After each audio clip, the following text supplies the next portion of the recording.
हर रोज सीता जी सोने से पहले राम जी को एक चरित्र सुनाती हैं, और कभी कभी राम जी भक्तमाल का एक चरित्र सीता जी को सुनाते हैं। भक्तों की याद करके तब राम जी सोते हैं। भक्तों की महिमा क्या बताएं, ये तो कुरुक्षेत्र की भूमि है, धर्म क्षेत्र कुरुक्षेत्र। यहीं पर गीता का ज्ञान भगवान श्री कृष्ण ने दिया ज्योतिषर में। सबसे छोटा ग्रंथ है ये, 700 श्लोकों का। इसमें भगवान ने माया, आत्मा और अपने बारे में पूरा रहस्य छोटे छोटे सूत्रों के रूप में खोल बताया। आत्मा क्या है, परमात्मा क्या है, ये माया क्या है, और कैसे परमात्मा को प्राप्त किया जा सकता है, उनके रास्ते, ये सब के सब भगवान ने गीता में बताए। आप सुन के हैरान होंगे। एक अध्याय स्पेशल, एक अध्याय, इतना छोटा ग्रंथ भगवान हर बात कहना चाहते हैं सूक्ष्म रूप से, सूत्र रूप में। इतना कम भगवान बोले हर बात के बारे में, लेकिन बोले पूरा है, छोड़ा कुछ नहीं, लेकिन कम शब्दों में। जैसे नाम जप की महिमा में गीता में है, नाम जप की महिमा में भगवान ने गीता में एक शब्द बोला है बस, क्या? यज्ञानाम जप यज्ञोस्मि। इतना बोल दिया बस, होगी नाम की महिमा, और इसी में गजब कर दिया। इससे अधिक और क्या नाम जप की महिमा होगी। भगवान ने एक शब्द में कह दिया कि मेरी प्राप्ति के लिए जो जो भी व्यक्ति कर्म करता है, उन सब कर्मों को यज्ञ कहा जाता है। उन अनंत अनंत यज्ञों में सबसे ऊंचा यज्ञ मेरी प्राप्ति के लिए क्या है? वो नाम जप है। यज्ञानाम जप यज्ञोस्मि। वो नाम जप तो मेरा ही स्वरूप है। नाम, मैं स्वयं ही नाम के रूप में अपने भक्त के पास पहुंचता हूं, उसकी जिह्वा पर, उसके अंतःकरण में नृत्य करता हूं, नाम के रूप में, शब्द ब्रह्म के रूप में। ये गीता में कहा भगवान ने। लेकिन जब भक्तों की बात आई, मैं बताने जा रहा हूं आप लोगों को कि भगवान ने भक्तों को कितना प्यार किया, कितना भक्तों को, संतों को महत्व दिया।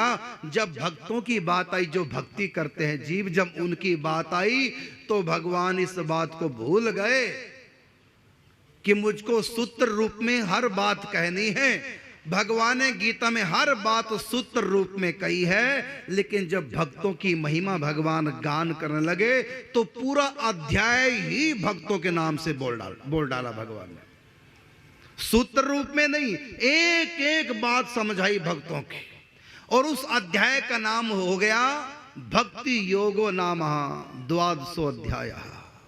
ये 12वां अध्याय जो है, इसका नाम भक्ति योग है।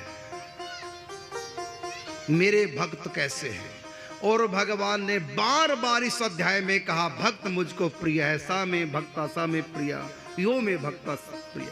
मुझको भक्त बड़ा प्यारा है, ऐसा भक्त बड़ा प्यारा, बहुत प्रिय लगता है, बहुत प्रिय लगता है।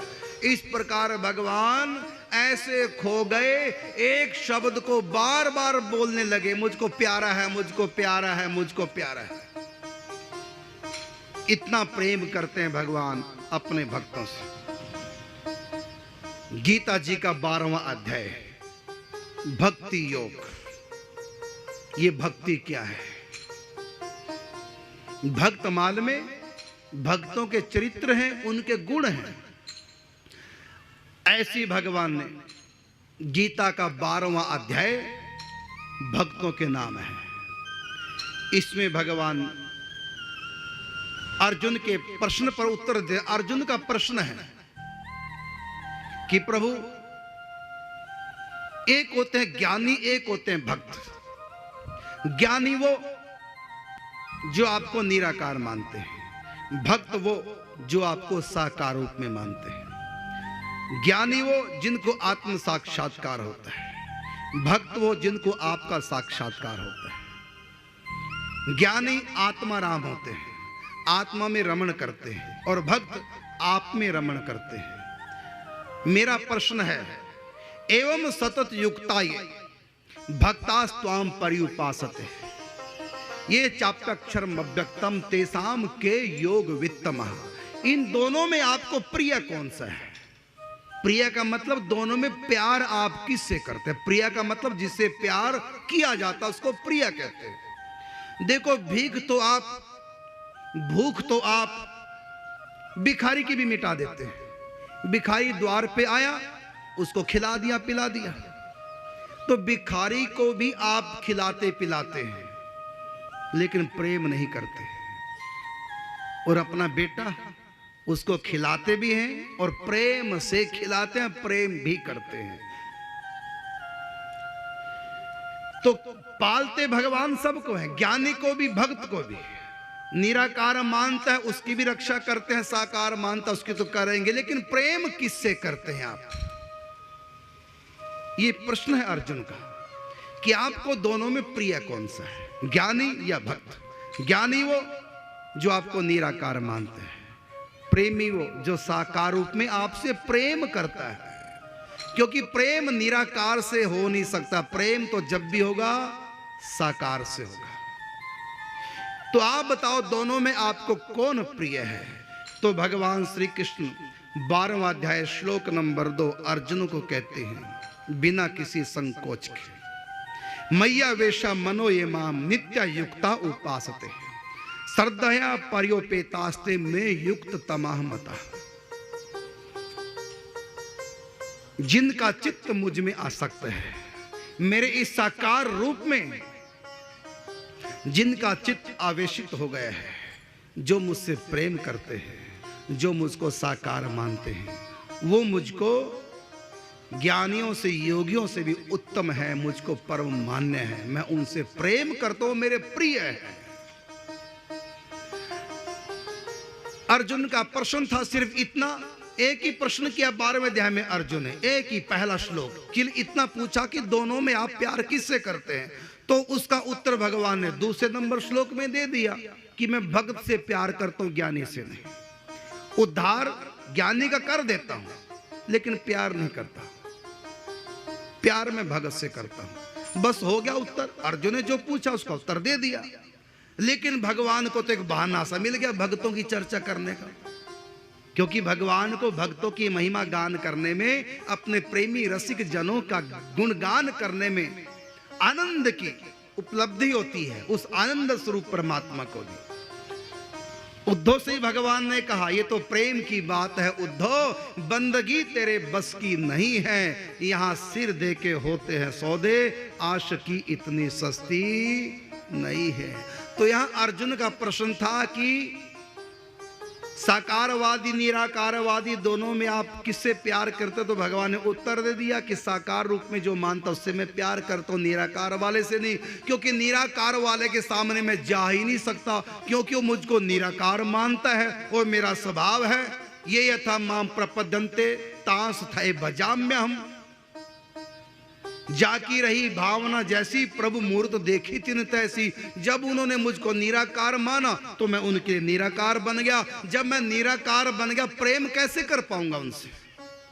यदि वो मुझको साकार मानेंगे तभी तो उनका आलिंगन करूंगा, वो भोजन कराएंगे मैं भोजन करूंगा, उनके प्रेम को स्वीकार तभी तो करूंगा जब मुझको साकार मानेंगे। इसलिए अर्जुन जो तुमने पूछा उसका उत्तर है कि मैं जो साकार को मानने वाले उनसे प्रेम करता हूं, जो निराकार को मानते हैं उनसे प्रेम नहीं करता। कल्याण तो कर देता हूं लेकिन प्रेम नहीं करता। जैसे एक महिला भिखारी को भीख तो दे देती है लेकिन अपना प्रेम नहीं देती। प्रेम तो अपने पति को बच्चे को देगी, रोटी भी खिलाएगी, सेवा भी करेगी, अपना प्रेम देगी। तो वही बात भगवान ने कही। तो अर्जुन ने किया प्रश्न, भगवान ने अगले श्लोक में उत्तर दे दिया।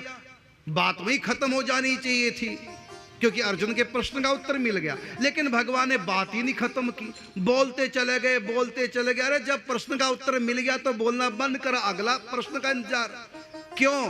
क्योंकि जब प्रेम की बात आती है, जब भक्तों की बात आती है तो भगवान अपने ऊपर कंट्रोल नहीं कर पाते,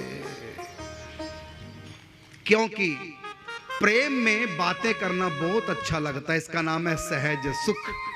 प्रेम में अपने प्रीतम की बात बड़ी अच्छी लगती है, उनकी मुलाकात बड़ी अच्छी लगती है, उनके तो लात भी अच्छी लगती है, उनकी तो फटी जूती भी अच्छी लगती है जिससे प्यार हो जाए, उनकी फोटो भी अच्छी लगती है, उनके वस्त्र भी अच्छे लगते हैं, उनकी दुदकार भी अच्छी लगती है। तो यहां भक्तों की जब बात आई तो भगवान ने बोलना बंद ही नहीं किया, प्रश्न का उत्तर देके बोले जा रहे हैं।